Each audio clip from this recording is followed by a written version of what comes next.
Olá, meus queridos e minhas queridas, estamos aqui com mais um Pod God com Kika Malki e hoje nós temos um convidado super especial, como sempre, nossos convidados são especiais. Vou estar agradecendo aqui hoje, nossa equipe está reduzida, né? Júnior Lobo, e está aqui com a gente. Um beijo para aqueles que não puderam estar também. Ângelo Barbosa. Prazer ter você aqui. Prazer todo Ângelo é um amigo, né, lá da nossa igreja, e vamos conversar um pouquinho, vai contar testemunho. E para começar, eu queria que você contasse quem é Ângelo Barbosa hoje, tá? Sim. Fala pra gente, quem é Ângelo Barbosa hoje? Se você quiser falar para aquela câmera ali, você pode falar. Primeiramente, é um grande prazer estar aqui com você, Kika, com a sua equipe e com o seu público, aqueles que se deliciam com esses testemunhos, com esse programa, com esse podcast. E eu tenho certeza que esse podcast é um podcast que é da vontade do Senhor. Porque eu estava até comentando que Deus, o Senhor, Ele se delicia, Ele se deleita com os testemunhos que o Espírito Santo opera nos seus filhos, nos seus servos. Ele se deleita. Isso é uma forma de glorificarmos a Deus. E hoje eu sou um pai de família, tenho 4 filhos, sou casado há 30 anos e sou muito feliz com a minha família. O porquê nós vamos descobrir diante do público agora no podcast. Mas hoje eu sou uma pessoa, posso me dizer, realizado, porque meu maior patrimônio, meu maior dom, né, é o que Deus me deu, que é a minha família. Muito bem. Então, para começar, eu queria que você falasse um pouquinho da tua infância, como é que você conheceu a religião, se você já nasceu na igreja, se não nasceu, como é que era a tua infância, como é que era teu relacionamento com Deus? Tá. Os meus pais, eles eram católicos, e aqueles católicos praticantes mesmo, né? Minha mãe, principalmente, e eu nasci num lar católico. E o contato que eu tive com a religião, no início, foi a religião católica. Lá eu fui batizado, crismado. E eu, quando eu era criança, adolescente, eu era muito atuante na igreja católica. Chegou ao ponto do padre até conversar com meu pai se eu não queria ingressar na carreira de padre, né? Mas eu tinha muita vontade de ter uma família, porque eu cresci sozinho. Então, mas eu tinha aquela fé em Deus já, e eu sabia que Deus existia. E só não conhecia muito profundamente a Bíblia, né? Porque o conhecimento que eu tinha na época era muito pequeno. Mas já tinha aquela fé que Deus existia. Deus, né? Sim. Existia um Deus. E o fato de repente, estar na igreja católica, eu não sei, não posso julgar, mas eles não estudam muito a Bíblia. Por que você não tinha? Você diz aí que não tinha um conhecimento muito profundo. Porque essa questão de estudos é muito limitada na Igreja Católica. Eles já têm aqueles estudos preparados, ou seja, baseado em crenças que nem sempre estão condizentes com a Bíblia, e não estimulam realmente as pessoas a buscarem um conhecimento mais profundo, ainda mais os jovens, né? Então a convivência que as pessoas têm lá na igreja é mais aquela convivência social, certo? E eles incentivam as pessoas a fazerem um bem, ajudar as pessoas, etc. e tal, mas dentro da Bíblia mesmo o conhecimento é muito limitado. Tá? E quando é que você tomou conhecimento da igreja evangélica? Como é que foi sua mudança, né? Sua conversão, digamos assim, para sua mudança de igreja? Tá. Isso demorou um tempo. Porque meus pais, como eu falei, eles eram muito católicos. Minha mãe que teve o primeiro contato com a doutrina evangélica, com a doutrina da verdade, através de um irmão dela, que ele era um antigo colportor. E esse irmão dela, numa ocasião, levou a mensagem da verdade para minha mãe. Né? A minha mãe, ela estava já nessa altura 25 anos de casada com meu pai e não podia ter filhos. Ela estava 25 anos casada com ele e não podia ter filhos. Não tinha filhos. Né? E conta como é que foi isso daí. Tá, esse irmão dela, que já é falecido também, ele era um adventista de uma outra denominação e ele levou a mensagem do evangelho para minha mãe e disse para ela, olha, assim como Sara no passado, ela não podia ter filhos também, e mostrou essas histórias na Bíblia de mulheres que Deus operou um milagre para que elas engravidassem. Né? E ele falou, olha, se você crê, assim como Sara creu, você vai poder ter um filho, sim.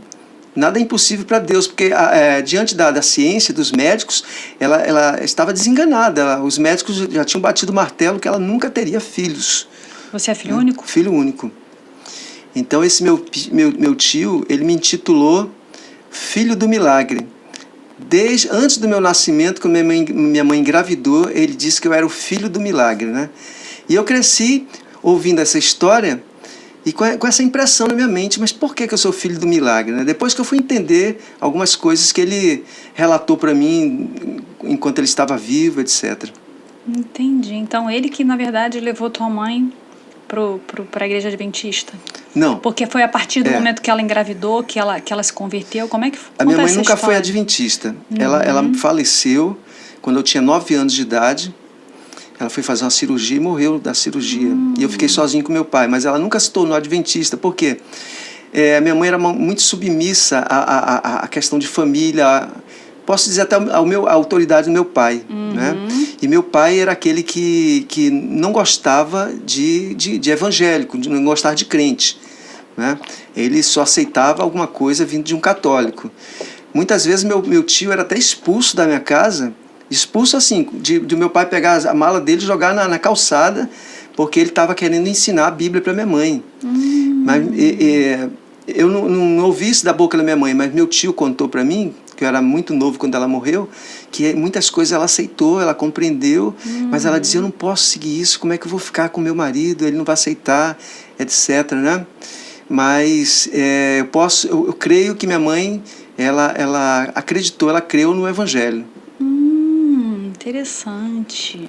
Agora, você já ouviu, tipo assim, tem alguma história para contar próxima, ou não tão próxima, mas que te tocou, do inimigo tá tentando agir ou tá agindo na vida de alguém? Sim, sim. Olha, Kika, então falar um pouco da minha mãe ainda, a gravidez dela foi muito conturbada. E eu não nasci no tempo determinado, eu nasci antes do tempo. Quer dizer, não foi nem um nascimento, praticamente foi um aborto que eles resolveram fazer, né? Porque a minha mãe, ela começou a sentir muito mal e os médicos na época disseram que minha mãe não tinha filho, ela tinha um cisto, né? E tiveram que operar minha mãe para tirar o dito cisto. E aí você nasceu? Não, aí um dos médicos, que era muito experiente, eram médicos renomados na época, meu pai tinha condições de contratar uns bons médicos, e ele disse assim, olha, o desejo dessa mulher é ter esse filho, nós não podemos fazer esse aborto, nós vamos ter que novamente fechar a cirurgia, vamos enfaixar ela e vamos acompanhar todos os dias com a esperança dela conseguir ter esse filho. Mas chegou um momento que minha mãe não aguentava mais de dor, mal-estar, vários sintomas, e eles falaram, olha, ou ela vai morrer, ou vão morrer os dois, vamos tentar salvar pelo menos um dos dois. E foram fazer de novo a cirurgia da cesariana, e eu nasci com um cordão umbilical enrolado no meu pescoço. Você lembra quantos meses você tinha quando nasceu? 7 meses, por aí. Né? E o cordão umbilical estava enrolado no meu pescoço. Tirou na hora certa. O pessoal relata que eu estava roxo, que eu não tinha mais dias para sobreviver. Aquela história que né? às vezes se esperasse 15 minutos, você já não estava mais ali. E os médicos falaram, olha, ele talvez não sobreviva, então vai ter sérias sequelas, não vai ser uma criança normal, porque tudo que ele passou, o sofrimento de parto, etc. Então, hoje eu entendi que o inimigo estava lutando já contra a minha vida ali. Né? Ele já estava, de alguma forma, tentando impedir que o propósito de Deus se cumprisse na minha vida. Cara, que coisa, que história, né? E você, filho único, conheceu então a igreja através do tio. Sim. né? Seus pais, tua mãe morreu cedo, seu pai? Eu fiquei com meu pai, permaneci com ele na igreja católica até os meus 14, antes de eu fazer 15 anos ele morreu. Eu ia fazer 15 anos, eu ia fazer 15 anos em dezembro e ele morreu em setembro, né? E nós vivíamos só, os dois. Meu pai tomou uma posição de não casar de novo, porque foi um dos pedidos que minha mãe fez para ele, que ele não conseguisse, assim, não se juntasse a uma pessoa para poder me maltratar de mim, que ele cuidasse de mim da melhor maneira possível. Então ele foi fiel. Ele foi fiel a isso, né? Ele teve vários relacionamentos e tal, mas nunca chegou a casar. Mas o interessante é que esse meu tio que deu essa mensagem para minha mãe ter fé, para que ela pudesse engravidar e ter um filho, foi o mesmo que levou o evangelho para mim. E ele fez um propósito, ele disse para mim depois, ele falou, olha, eu prometi para Deus que se sua mãe engravidasse por um milagre, Deus iria dar um momento certo de eu levar a verdade, o evangelho para você, e para Deus preparar seu coração para você seguir a verdade. E foi quando meu pai morreu. Então, foram 5 anos de diferença da morte de um para o outro. Sim. Eles eram muito ligados? Muito ligados. E ele morreu de quê? Meu pai, ele era alcoólatra. Quando minha mãe estava viva, ele se controlava, etc. e tal, mas quando minha mãe faleceu, ele se sentiu muito sozinho, né? Ele não era aquele alcoólatra de ir para bar, amanhecer em bar, jogado na calçada, não. Mas todos os dias ele mandava eu comprar cerveja para ele no bar e levava para casa. No supermercado, levava para casa. Era sagrado assim, ele beber sua cerveja, sua caipirinha em casa todos os dias. Ou seja, isso é alcoolismo. Né? Chegou o ponto que o médico disse para ele que ele não podia mais beber, ele adquiriu diabetes. E o médico falou, olha, se você tomar um copo de cerveja, você vai morrer. Você está entendendo? Você não quer criar seu filho? Ele falou, eu quero criar meu filho. Mas um dia ele foi fazer uma viagem até comigo, encontrou uns amigos, os amigos insistiram para ele tomar um copo, e ele não queria, os amigos, não, só um não faz mal não, esses médicos exageram. E foi o último gole. Ele, a partir dali, passou mal, e eu mesmo cuidei dele, levei ele para o hospital. Eu, com menos de 15 anos, já sabia dirigir, botei ele no carro, mas ele com 24 horas ele morreu. Nossa, e novo? Ele era novo? Ele morreu com 65 anos. Porque acabou que seus pais foram pais de uma idade mais avançada, mais avançada. Né? E aí esse meu tio, ele tinha feito esse propósito com Deus, antes do meu nascimento, se Deus desse essa graça da minha mãe engravidar e ter um filho, que ele iria também evangelizar o filho. Né? E ele fez uma poesia. Isso é uma das coisas mais interessantes que ele guardou, que ele deixou para mim, esse meu tio. Essa poesia foi feita quando ele soube que minha mãe estava grávida. Né? Você lembra da poesia? Lembro de cor. Então eu não tenho mais a poesia escrita, por incrível que pareça. Numa das mudanças que nós fizemos, eu perdi a poesia. Está escrita aqui? Ficou escrito na mente. Então passa no papel. Pode recitar aí pra gente? Posso. Ele disse assim, do teu pai herdaste o nome, és criança angelical, de tua mãe tens o sobrenome, herde de Cristo o caráter celestial. Assim como Sara, tua mãe na velhice, teve um filho motivo de alegria, imite o filho de Sara na meiguice e tenha Cristo em sua companhia. Se tu queres valores eternos que valham nascimento tão sublime, sejam teus atos e motivos ternos, e a santidade logo se define. Que bonito, né? E aí, ele acabou que ficou no lugar dos teus pais. Não, tipo assim, esse meu tio, ele teve contato com os meus pais quando eles moravam em São Paulo. Meu pai chegou a mudar para Campos do Jordão com minha mãe. Eles moraram em Campos do Jordão, isso, 60 anos atrás, né? Campos do Jordão estava começando. Meu pai comprou um terreninho em Campos do Jordão, montou um comércio com um bar, que ele gostava muito desse ramo de bar, comércio, e ficou alguns anos lá em Campos do Jordão. E a esperança era que minha mãe engravidasse por causa do clima. Né? Já ouvi falar. Aliás, é um lugar que eu não conheço, eu tenho muita curiosidade de conhecer Campos do Jordão. Então, por pouco eu não nasci em Campos do Jordão. E o clima naquela época era mais frio do que hoje, eu acredito. Né? Meu pai narrava que a torneira, você abria a torneira, a água não saía, estava congelada algumas vezes. E o meu tio falou assim, olha, eu aconselhei teu pai mudar para Campos do Jordão, porque o pessoal falava muito que o clima ajudava a engravidar, mas na verdade eu queria estar próximo da minha irmã, porque meu tio morava lá em Campos do Jordão também, na época. Depois ele mudou para Taubaté, ele morreu em Taubaté. Mas aí ele falava, eu tive muito tempo com a sua mãe, seu pai ia trabalhar no bar e eu ficava lá com ela. Aproveitava esse tempo, visitava ela e pregava para ela. Foi quando meu pai abusou de Campos do Jordão, era muito frio, e falou, não, vou embora, vou voltar para o Amazonas, que é minha terra natal, né? Eu vou voltar para lá e vamos voltar. E voltou. E a minha mãe já voltou grávida e não sabia. Caramba!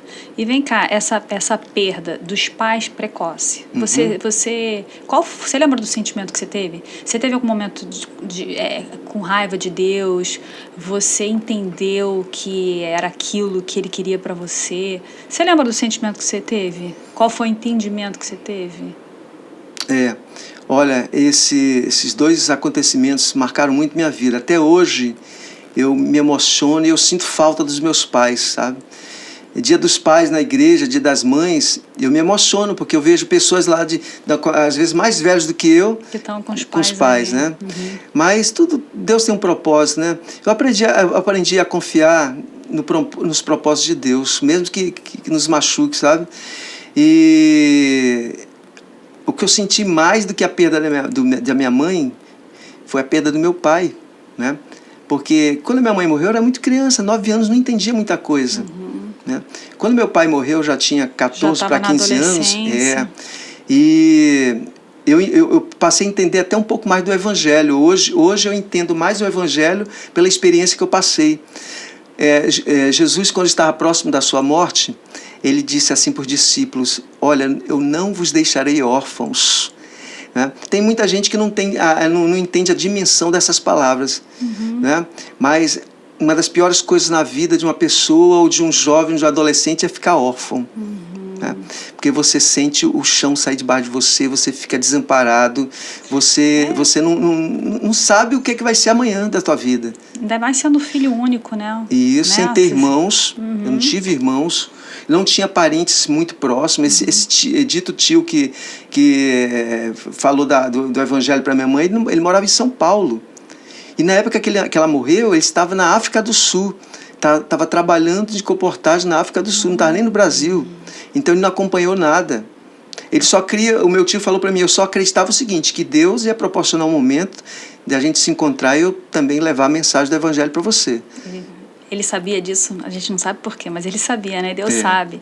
E vem cá, você falou que o teu pai tinha condições boas, né? Financeiras. Sim. Né?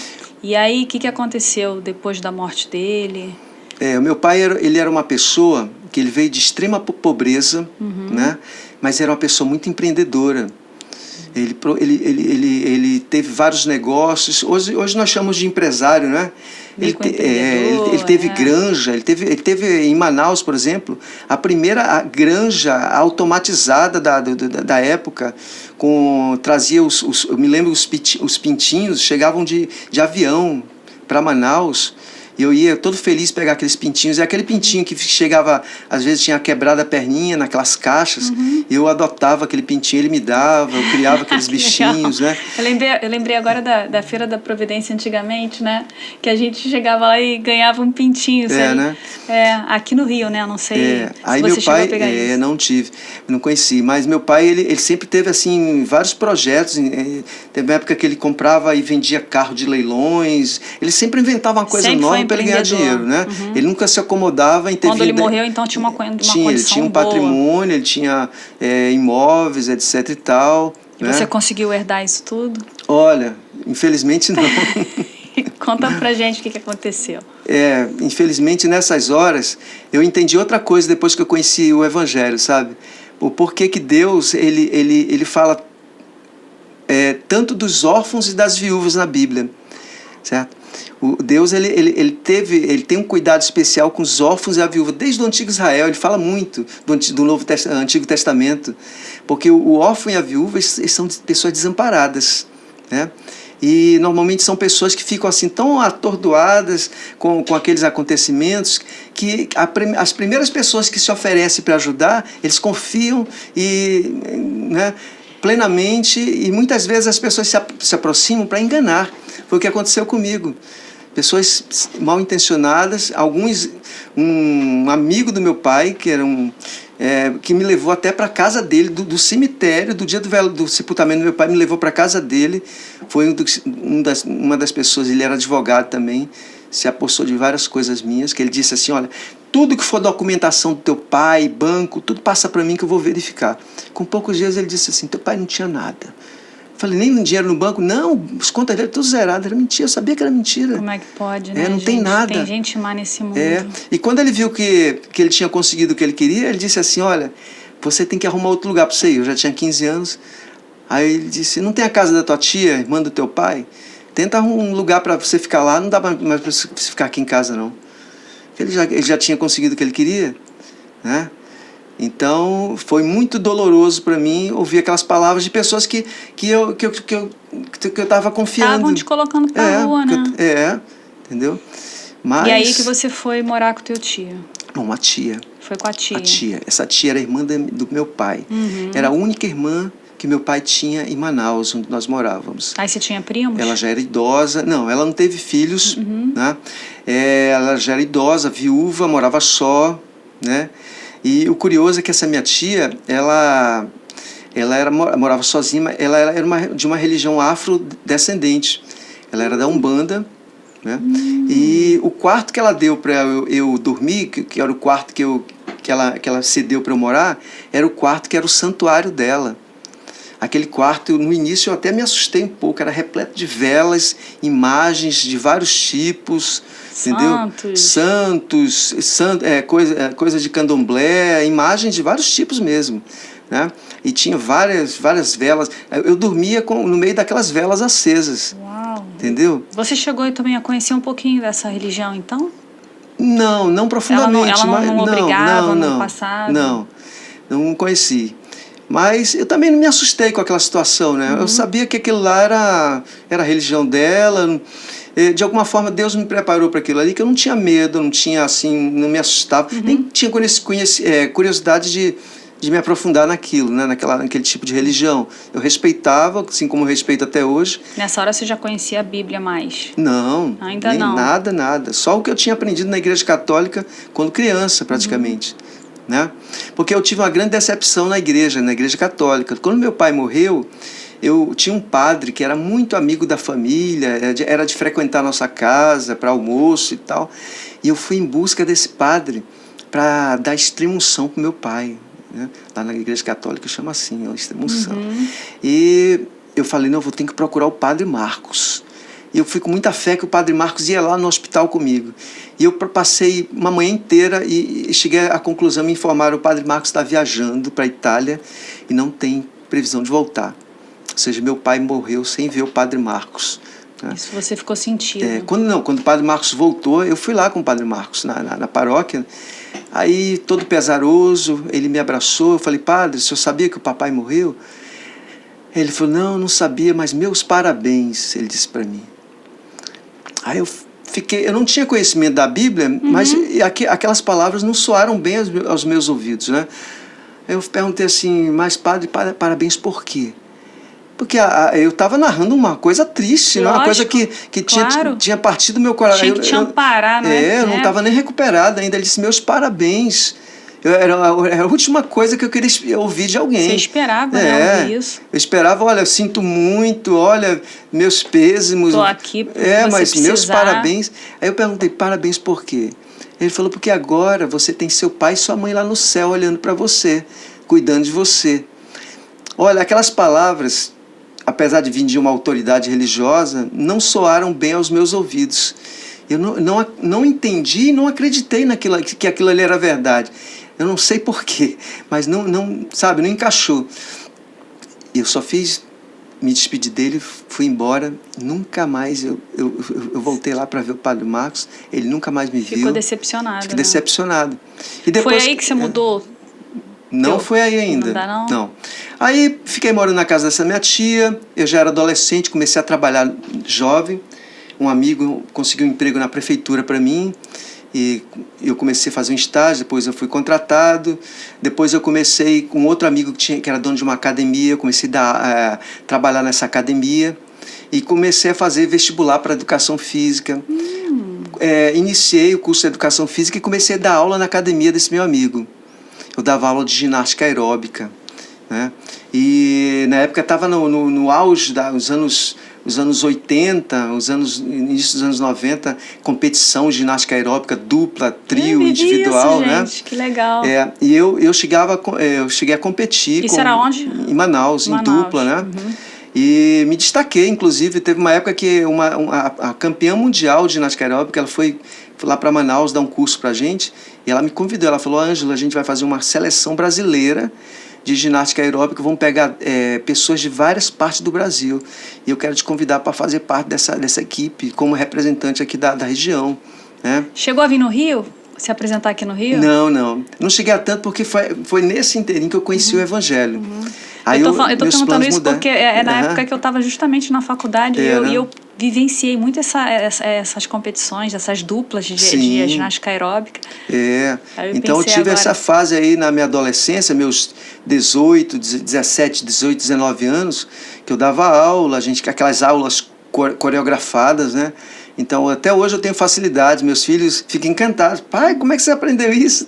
Que a gente não esquece, né? Uhum. Mas, aí naquela época também eu comecei a sair muito, né? Todo mundo queria ser nossos amigos, a gente era os professores. E a gente aparecia na mídia na cidade, na televisão. O prefeito nos contratou a equipe da academia para fazer inaugurações. Toda inauguração, tinha apresentação de ginástica aeróbica na praia, em praças.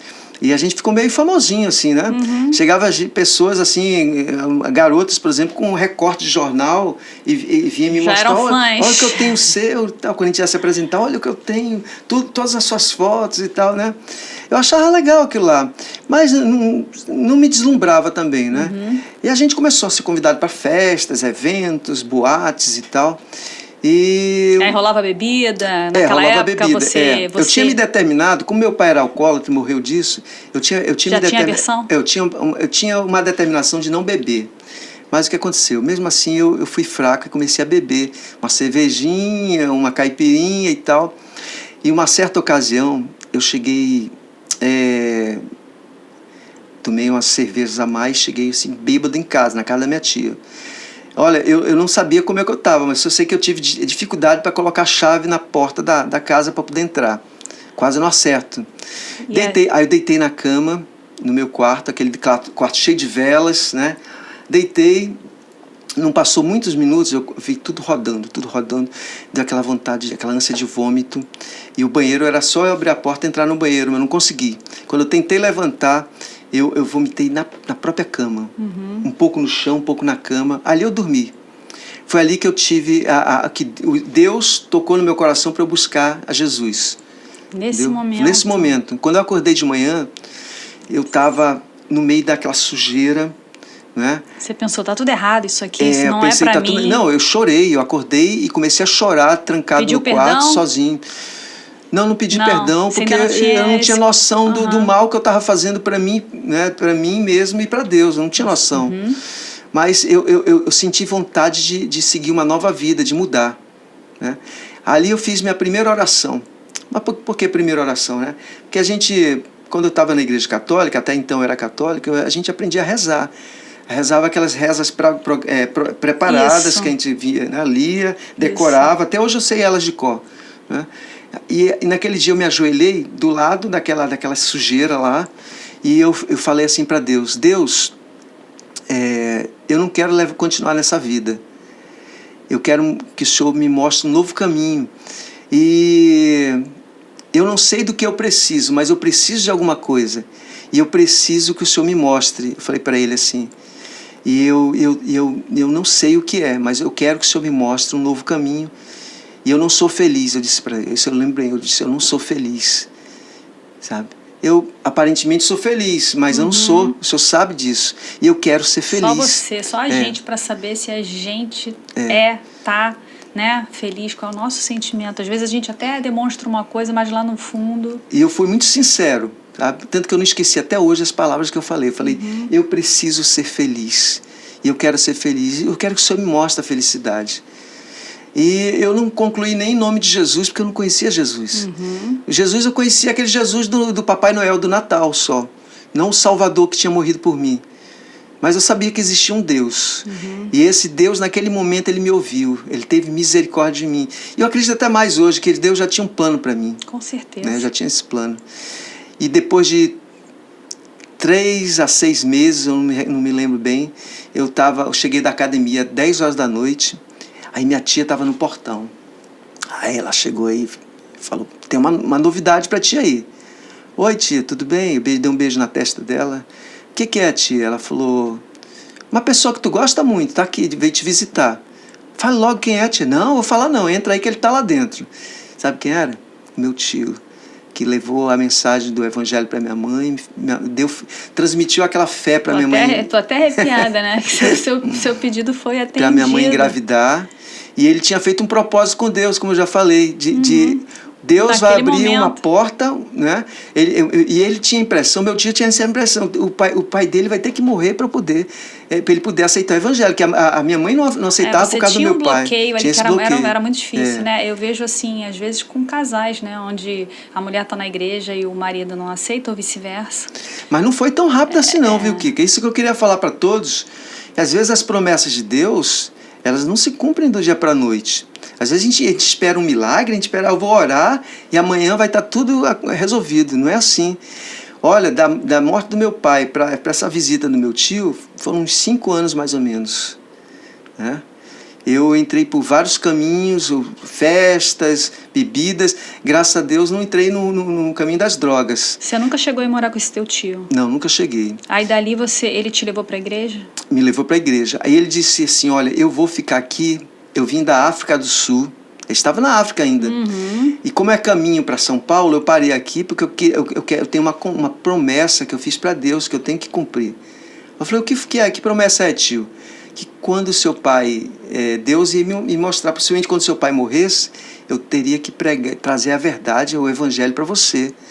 E eu quero que você, se você quiser estudar a Bíblia, eu vou passar o tempo que for necessário até você compreender o evangelho.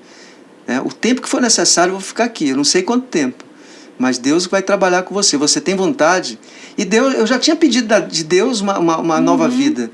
E eu vi que aquela ali era a oportunidade que Deus tinha aberto para mim. Jogou um professor particular para você. Aí eu falei, eu quero sim, eu quero. Quando é que a gente pode começar? Eu falei, se quiser agora. Ele falou, não, amanhã de manhã, já está tarde. Você chegou agora, vai tomar banho, né, vai lanchar e vai dormir. Amanhã a gente começa. Foi quando ele abriu a Bíblia. Pela primeira vez eu pude abrir a Bíblia e entender e ler o que estava na Bíblia. Eu tinha uma Bíblia. Uma festa na academia, uma senhora que era da Igreja Batista, ela deu uma Bíblia para cada professor. E ela me deu uma Bíblia. Mas eu nunca tinha aberto a Bíblia. Aquela Bíblia estava guardada, era uma Bíblia que tinha um zíper, estava com o zíper fechado, eu nunca tinha aberto o zíper daquela Bíblia. E ele falou, você tem Bíblia? Eu falei, tenho. Eu fui buscar toda alegre minha Bíblia que eu tinha guardado. Você já abriu, já leu? Eu falei, não, nunca li. A pessoa não consigo abrir, está enterrado o zíper. Então tudo tem um momento certo. Deus, ele tem um momento certo para agir na vida das pessoas. E, infelizmente, às vezes a gente passa por sérios problemas até a gente ser alcançado, né?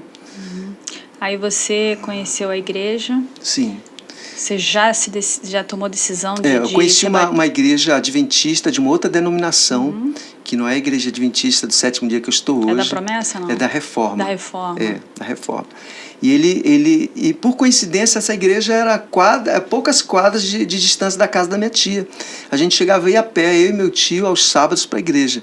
A gente só ia no sábado, né? Ele me levava no sábado. E eu lembro que uma vez cheguei na igreja e eu achava que demorava muito, escola sabatina e o culto. Aí eu ficava, pai, o tio ainda vai demorar muito para terminar? Ele, não, já está terminando. Até que um dia eu falei para ele, olha, sabe de uma coisa? Acho que está sendo rápido agora, eu estou gostando. Aí ele me abraçou e falou, o Espírito Santo está trabalhando, está transformando você já. né? Então ele disse assim, olha, quando você aceitar, entender a verdade, eu vou embora. E um dia ele foi embora, e eu fiquei só, e eu fiquei na igreja, né? Fiquei na igreja, e lá comecei a fazer amizade com os outros rapazes, etc e tal, né? E ó, temos o Cristão Anônimo aqui com uma perguntinha para você. Pode falar. Ângelo, tudo bem com você? Fala Kika, fala Kika. Eu escutando e vendo aqui o podcast de vocês, me veio a seguinte pergunta. Ângelo, fala aí, qual a pior experiência que você teve na sua vida e se naquele momento realmente você sentiu que estava longe de Deus? Valeu, Kika, um abraço, sucesso a todos nós. Até a próxima. Qual foi a pior experiência que você Pior já experiência, teve né? na sua vida? E se naquele momento você sentiu que estava longe de Deus? Eu tive várias piores experiências, tive muitas experiências ruins, né? Eu já citei que a morte do meu pai foi uma experiência muito ruim para mim. Mas depois que eu conheci o Evangelho, que eu fui batizado, me tornei um comportor evangelista, eu comecei a viajar muito, conhecer muitos lugares e conhecer a realidade de muitas pessoas. Mas uma certa ocasião eu precisei ir para o garimpo. Né? Precisei ir para o garimpo. O que eu fui fazer no garimpo? Eu fui garimpar ouro? Não. Eu fui como vendedor. Eu posso dizer até que eu fui como um comportor também, porque a origem da comportagem é uma origem muito, muito antiga lá na Itália, quando os pioneiros do Evangelho, os reformadores, né, eles vendiam joias, perfumes, tecido, e eles eram vendedores disfarçados, pregadores disfarçados de vendedores. Uhum. Então eles entravam nas casas, né, nos lugares, visitavam as pessoas e mostravam, por exemplo, uma joia, né? E a pessoa ficava maravilhada e dizia, olha, só que eu tenho uma joia superior a essa aqui que eu estou querendo te vender. O que é? Aí eles tiravam pequenas porções da Bíblia, que eles não andavam com a Bíblia pronta, não existia na época, né?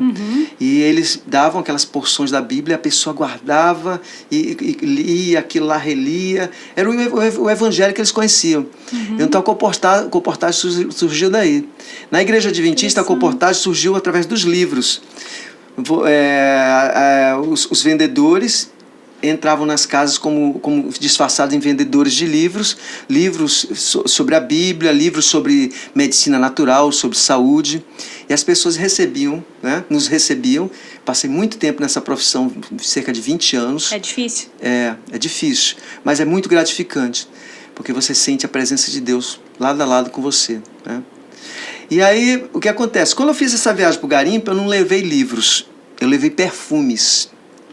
Eu tinha conhecido uma empresa que vendia perfumes aqui no Brasil. Teve uma febre de empresas vendendo perfumes e fazendo rede, né, para contratar vendedores. Eu entrei numa dessas redes, conheci esses produtos, eram produtos muito bons, assim, de alta qualidade.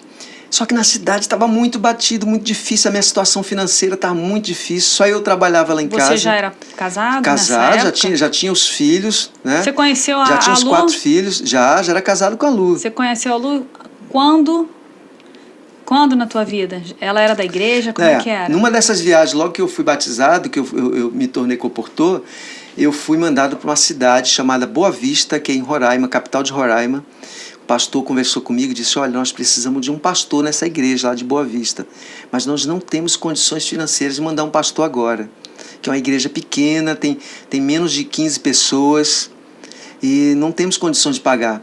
Então eu queria te oferecer para você ir tomar conta dessa igreja e você vai ser um comportor, eles chamam assim, comportor voluntário, um obreiro voluntário. Você não vai ter salário, você vai comportar, vai trabalhar para si mesmo e vai dar assistência na igreja. Com o tempo, a gente pode te dar um salário para te auxiliar, né? E você vai trabalhando e começando assim. Você pregava? Pregava bem, né? E eu me destacava, porque eu sempre tive muita vontade de levar o conhecimento do Evangelho para as pessoas. Porque você entendeu que aquela era a nossa função, né? A nossa essência. Porque eu mesmo conheci o Evangelho por causa disso, de uma pessoa que também tinha essa missão de levar a verdade para as outras pessoas, né? Então eu fui para essa cidade com a intenção de ser um obreiro voluntário, né? E lá o pai, a família da Lu, a mãe, estavam passando férias. Estavam de férias nessa cidade. O pai da Lu já era um pastor, só que estava de férias. Um pastor da mesma igreja minha, né? E ele estava de férias nessa cidade. E foi nessa igreja que eu a conheci. No dia que eu fui pregar, o pastor disse assim, olha, no dia que você chegar lá, vai ter o culto, você já vai pregar lá, para o pessoal já te conhecer, tá? E ela, na porta, já me cumprimentou, etc e tal, daquele sorrisinho, né? E falou assim, você é novo aqui, assim, eu cheguei agora e tal. Tá bom, prazer, tá bom, acabou ali, né? No outro dia chegou um convite, o irmão dela chegou lá e falou, você já almoçou? Eu falei, não, era um domingo já, era um sábado, no domingo, a minha irmã fez um almoço, tá te chamando para almoçar lá em casa, que era a Lu, né? Chegou lá, tava aquela propaganda, um banquete. Logo que ela era especialista, né? Ela tinha 16 anos, mas já cozinhava muito bem, né? E aí já te conquistou. Não, chegou lá, a mãe dela falou, olha, tudo que você vai comer aqui foi minha filha que fez. Eu não fiz nada, foi tudo ela. Quando eu vi aquele banquete que eu provei a comida, né? Se apaixonou. Que a mulher inteligente conquista o homem pelo estômago. Boca, pelo estômago. Porque a gente, com o tempo a gente envelhece, né? Perde aquela beleza que a gente tinha na juventude, mas a vontade de comer nunca perde. Ela tinha 16, você estava com que idade? Eu sou 10 anos mais velho que ela. 26, né? 26 anos. Então foi quando nós nos conhecemos e nós nos casamos em menos de um ano. Menos de um ano a gente casou. Ela ainda casou menor de idade, então, mas com a aprovação dos pais. Ela casou já tinha feito 17 anos, teve que dar assinada, os pais tiveram que autorizar, etc e tal, né? Mas era quase que uma filha que eu tinha adotado, né? Apesar que ela cozinhava muito bem, mas eu tinha aquele cuidado de pai ainda com ela. De manhã eu fazia o café da manhã dela, ela estava dormindo. Quando ela acordava já tinha um café dela, mas eu sabia que ela ia fazer meu almoço também, que ia ser bem melhor, né? Que legal. E aí, desse amor, né? Vocês tiveram 4 filhos. 4 filhos. E os 4, eu fico abismada, eu fico assim, nossa, eu fico tão feliz. Eu acho que é o sonho de qualquer pai, qualquer mãe, né? Ver os filhos ali trabalhando para o Senhor, né? Para essa obra tão maravilhosa. Porque eles foram criados nesse meio, né? E eu sempre plantei essa semente no coração deles, que eles não deveriam se preocupar com posições. Tá? Eu queria até ressaltar o livro de Romanos 12:16. Lá diz o seguinte, não ambicioneis as coisas altas, mas as coisas humildes. Então eu sempre falo para meus filhos, olha, é importante vocês servirem a Deus. Vocês não tem que estar preocupados em ser pastor, em ser o primeiro na igreja, quem manda. Não, que vocês sejam o mais humildes, mas sejam servos de Deus, sejam fazendo a obra de Deus, isso que Deus se agrada. Eu tinha essa intenção, esse pensamento e passei isso para meus filhos. E eles já cresceram assim, participando. E eu falava, olha, tudo que chamarem para vocês fazer, aceite, porque é um pedido de Deus. Deus que está querendo, né? Eu vejo, assim, os 4, eles são participativos ali na igreja. Mas, Kika, eu não respondi a pergunta. Quando eu fui para o garimpo, o nosso telespectador, ele perguntou, né? Olha, eu voltando de uma viagem com fome, já tinha 2 dias que eu não comia. Talvez muitas pessoas não entendam. O garimpo foi na Venezuela? Não, na verdade eu fui em 6 garimpos. Eu fui para primeiro viagem de garimpo que eu fui foi para Venezuela. Depois eu fui para Venezuela sozinho, sem saber falar espanhol, né? Cheguei lá, eu tive que falar, aprender Portunhol. Alguma coisa com o pessoal lá, mas eu tive experiências maravilhosas. Depois eu fui para Guiana Inglesa. Depois eu fui para garimpos no Pará e Roraima e Amazonas, né? Foi uma sequência. Mas quando eu vinha voltando de uma dessas viagens, eu estava viajando já a pé no meio da mata, porque o garimpo, quando ele é bom, é dentro da mata mesmo, não é lugar fácil de chegar nem de sair, é lugar de difícil acesso, e que você tem que seguir aquelas trilhas no meio da mata fechada, floresta amazônica. Animal selvagem, cobra às vezes cruza na tua frente, né? A onça só ataca de noite. Então, como a gente andava de dia, normalmente de dia a gente não vê onça, mas quando escurece elas saem para caçar, né? Então a gente evita sair à noite para fazer alguma coisa na mata. E doença? Não, doenças também. Eu peguei em um ano, 2 malárias e uma hepatite no garimpo, né? Mas o que acontece? Uma dessas viagens eu voltando, eu estava com muita fome, com sede, e eu parei em uma casa, e na ida eu passei por essa casa também, eu deixei um livro de mensagens evangélicas para a moradora dessa casa. Ela já me conhecia. Quando eu voltei, ela disse, você está de volta? Eu digo, estou voltando, graças a Deus. Aí eu sentei embaixo de uma árvore, com muita fome, e fome mesmo. Sabe? De 2 dias sem comer, ninguém sabe o que é isso. Poucas pessoas sabem, né? Aí eu pensei, poxa, eu tô com tanta fome. Aí umas galinhas estavam ciscando assim, ali comendo coisas no chão, ali perto de mim. E eu sentado num tronco de árvore, e uma galinha veio para os meus pés e ficou pertinho do meu pé. E eu fiquei observando ela ali. Quando ela levantou, ela pôs um ovo. E ela pôs aquele ovo do lado do meu pé. Aí eu pensei, poxa, será que ela pôs esse ovo para eu comer? Eu tô com tanta fome.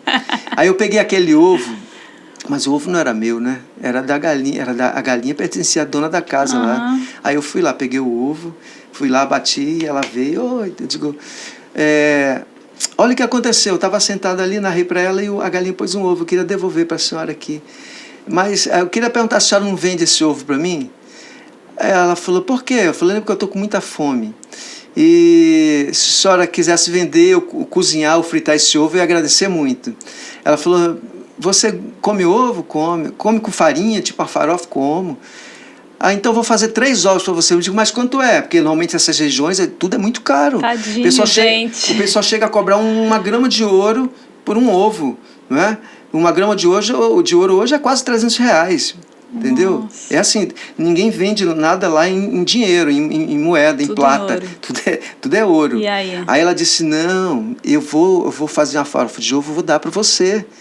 Quantos ovos você come? Eu falei, não, a partir de 2 tá bom. Ela falou, não, vou colocar 3, tá? Fazer uma farofa, você vai comer. Entendeu?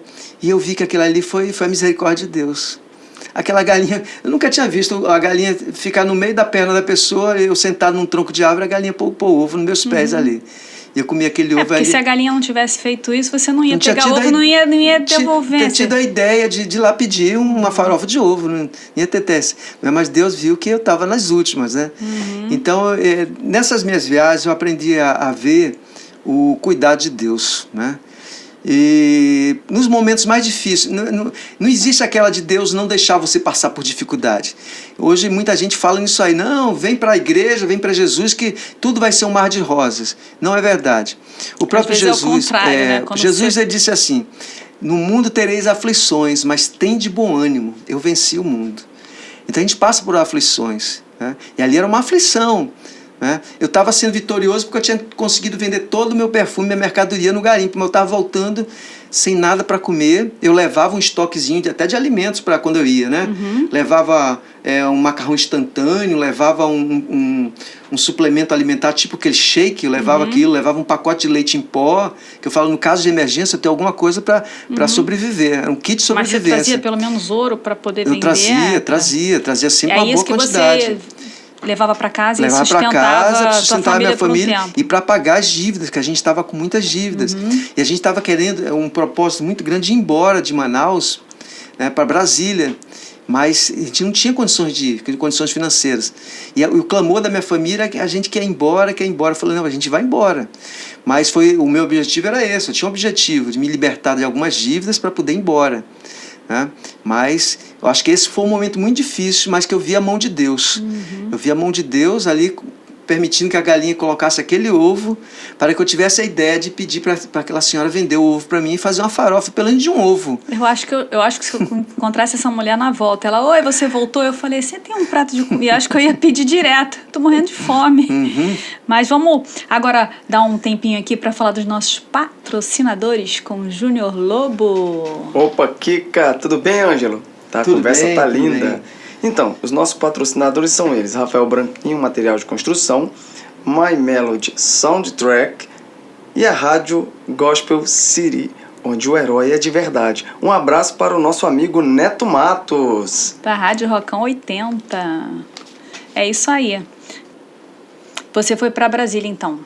Você conseguiu ir para Brasília? Conseguimos. Você já tinha os 4 filhos? Já tinha os 4 filhos. Foram todos para Brasília? Todos para Brasília, né? E você foi para Brasília para comportagem? Não. Você foi fazer o que em Brasília? Foi com a missão missionária? O que levou vocês a escolherem Brasília e irem para Brasília? Tá. Esse meu tio que levou o evangelho para mim, ele ainda era vivo e ele morava em São Paulo. E um filho dele, que era pastor também da igreja que eu pertencia, um primo meu, ele falou assim para mim: primo, por que você não vem para Brasília? Aí no norte está muito difícil para vocês, a vida está muito difícil, essas histórias que você conta aí. Aqui eu acho que vai ser mais fácil para você trabalhar, sua esposa e tal. E ele disse assim: olha, eu tenho até um apartamento que está alugado, que vai ser desocupado. Se você quiser, eu posso ceder para você alguns meses, sem você pagar aluguel nenhum, para você se estabilizar, etc. E eu fui animado nessa esperança, né? De ter um lugar para morar, assim, de início não precisar pagar um aluguel, né? E lá em Brasília tinha também uma escola da igreja que eu pertencia, e eu tive facilidade para matricular meus filhos, ganhei uma bolsa para cada um. Então, tanto Saulo, a Samila e a Mel e o João estudaram nessa escola, uma escola particular boa, né? Escola adventista, e foi muito bom para eles, né? Para o aprendizado, para o crescimento cultural, né? Foi muito bom para eles. E eles não reclamaram, não? Qual a idade deles quando eles foram para Brasília? Ah, tá. Olha, eles tinham... O Saulo devia ter uns 10 anos. Ah, era pequenininho. A Samila devia ter uns 8 anos. A Mel tinha uns 4 anos. E o João, ele... Bebê. Era bebê, recém-nascido, né? Era uma... Não, na verdade o João nasceu em Brasília. Ele nasceu lá. É que nós temos até uma foto de família, não sei se ele tá por aqui, que na foto tá os 3, o João não estava ainda, ele nasceu em Brasília. Né? E a Lu topava tudo? Topava tudo, né? Topava tudo. Tudo, aquela história aquele programa Tudo por Amor, né? Porque eu consegui transmitir para ela que tudo que nós fazemos aqui tem que ser guiado por Deus. Tá? Às vezes a Bíblia mesmo diz que o coração do homem às vezes faz planos, mas a resposta certa vem dos lábios do Senhor. Certo? E eu falava para ela: olha, vamos orar para Deus. Se for da vontade de Deus, as coisas vão acontecer. Se não for, não vai acontecer. A gente tem que se conformar. Né? Que Deus tem que ser exaltado. Deus é soberano, que tem que se prevalecer a vontade dele. Né? Então, se for da vontade dele, as coisas vão acontecer. E as coisas iam acontecendo e ela aceitava como sendo da vontade de Deus, aquelas mudanças, aquelas viagens. Né? E os teus filhos devem ter uma admiração tremenda, né, por você. Como é que é? Você já sentiu que falhou como pai? Você acha que você cumpriu bem esse papel, principalmente levando Deus? Que eu acredito que sim, né? Porque a gente vê eles ali na igreja atuantes, né? O que você pensa sobre pai? Sim. Olha, eu sempre transmiti para meus filhos que o primeiro pai que eles devem confiar é Deus. E nós que somos aqui na Terra, nós somos falhos, somos sujeitos a erros, mas eu sempre procurei dar o melhor exemplo para meus filhos.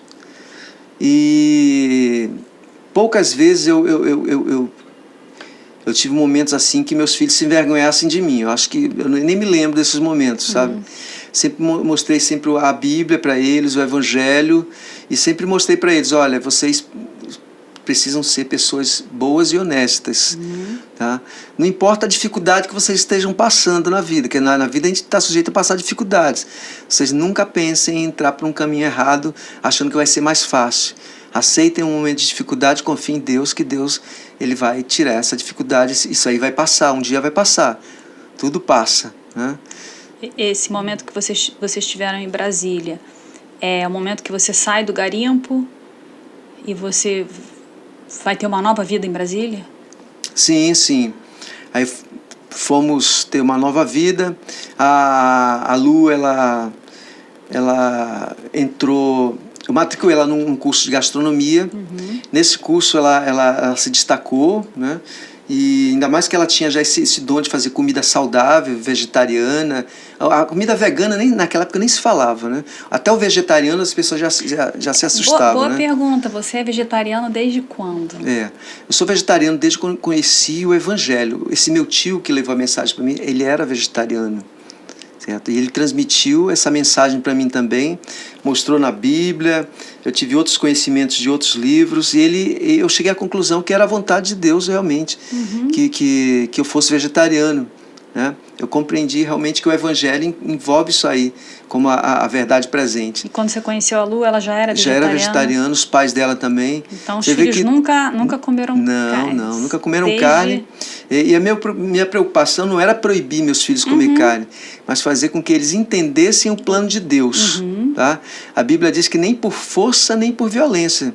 Tá? O Evangelho deve ser pregado por amor. E as pessoas devem servir, tomar suas decisões por amor. E quando isso acontece, Deus ilumina a mente das pessoas com o Espírito Santo para que as pessoas sejam transformadas. E graças a Deus, meus filhos, eles são vegetarianos e não por medo, porque o papai impõe, porque o papai vai expulsar a gente de casa se a gente comer carne, não é nada disso. Eles entenderam o plano de Deus. Que maravilha. Agora a gente já está chegando no fim. Eu queria que você tem algum testemunho que você gostaria de contar pra gente, fora esses que você já contou? Tem muitos, mas eu quero contar uma experiência no dia que eu me tornei invisível, né? Eu já fui o homem invisível, né? Tinha até um filme, eu acho que uma série, né?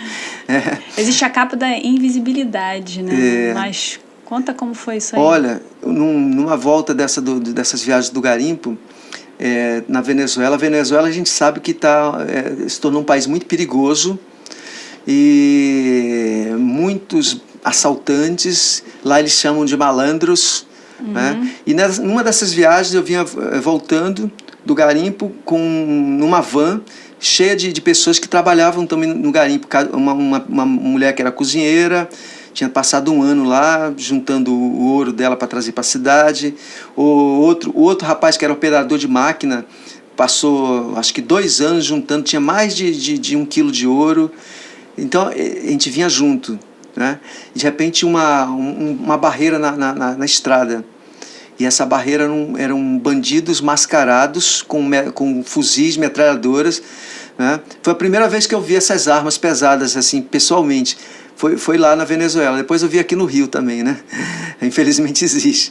Mas eu já tinha visto lá os homens armados, todos com máscara, e pararam a van e o motorista ficou apavorado, o motorista da van, que era venezuelano, e falou na língua dele, malandro, malandro e tal. E a gente viu que era uma coisa perigosa.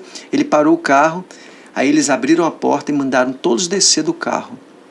Aí era assim, eles iam mandando de um por um descer e trazer a bagagem. Que eles imaginavam, o ouro deve estar na bagagem. Eles tomaram o ouro de quase todo mundo. Né? E o rapaz que trabalhava em máquina, tomaram mais de 1 quilo de ouro dele. 1 quilo de ouro hoje é uma fortuna. Né? E 1 grama está R$300. Então, eu era o último, lá no banco de trás, o último assento da van. E eu fiquei orando para Deus e me entreguei na mão de Deus. Falei, Senhor, me proteja, né? Eu estou vindo aqui com sacrifício, o Senhor sabe. E o bandido mandando de um por um sair. Aí pega a bagagem, eles mesmos pegavam a bolsa da pessoa, a mochila, o que for, despejavam todos os objetos no chão, no asfalto ali. Pegava o ouro, guardava, aí pronto. Aí mandava a pessoa se afastar. Teve um camarada que não queria ceder, eles deram um tiro na perna dele. Entendeu? O cara ficou caído no chão, gritando lá com dor na perna, com uma bala. E eu fiquei esperando minha vez. Né? Eu falei, seja feita a vontade de Deus. Quando chegou a minha vez, só tinha eu dentro da van, não tinha mais ninguém. O bandido chegou, o bandido mascarado, armado, chegou na porta da van e segurou na porta e ficou olhando de um lado para o outro, para dentro da van, procurando alguém. E eu estava lá. E eu fiquei olhando assim com o canto do olho, esperando ele mandar eu sair. E ele olhou, aí falou, pronto, pode entrar todo mundo. E eu fiquei com medo, os outros vão me dedurar, dizer, e ele, por que ele é melhor do que nós? Né? Mas não fizeram isso, Deus não permitiu. Né? Aí eu fiquei pensando, que daqui a alguns dias a Igreja de Deus vai ser perseguida novamente, como foi no deserto, né? E está escrito que nós vamos ser protegidos por Deus. Em muitas ocasiões, os próprios anjos de Deus vão nos tornar invisíveis, vão nos proteger, vão fazer de tudo para nos livrar, né? E não vai ser porque a gente é melhor do que ninguém, não. É porque Deus teve misericórdia, achou graça em nós, né? Pela graça sois salvos, se não vem de vós, é um dom de Deus. Então essa foi a experiência mais marcante que eu tive, porque depois de dias pensando naquela experiência, que eu fui entender, ele não me viu, porque ele chegava de olho aberto e olhava para um canto, para o outro, dentro da van, e não viu ninguém e não mandou eu sair. Já teve gente aqui contando que se tornou invisível também. Né? Exatamente. Vamos agora, a gente tem uma caixinha de promessas e a gente quer que você pegue um versículo desse. Vamos ver o que saiu para você, o que você pode falar sobre esse versículo.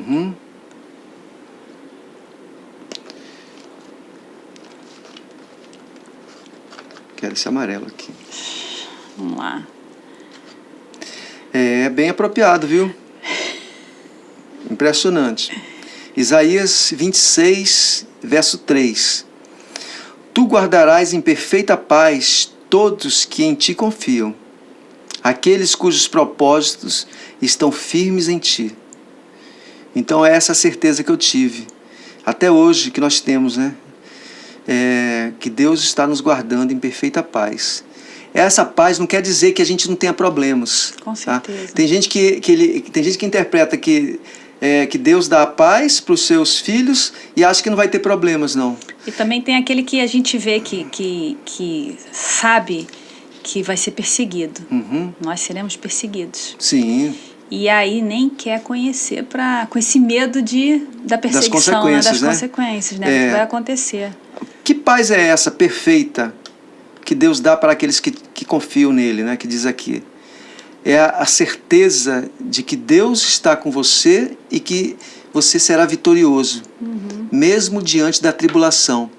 Por que tantos servos de Deus, tantos filhos de Deus se entregaram à morte?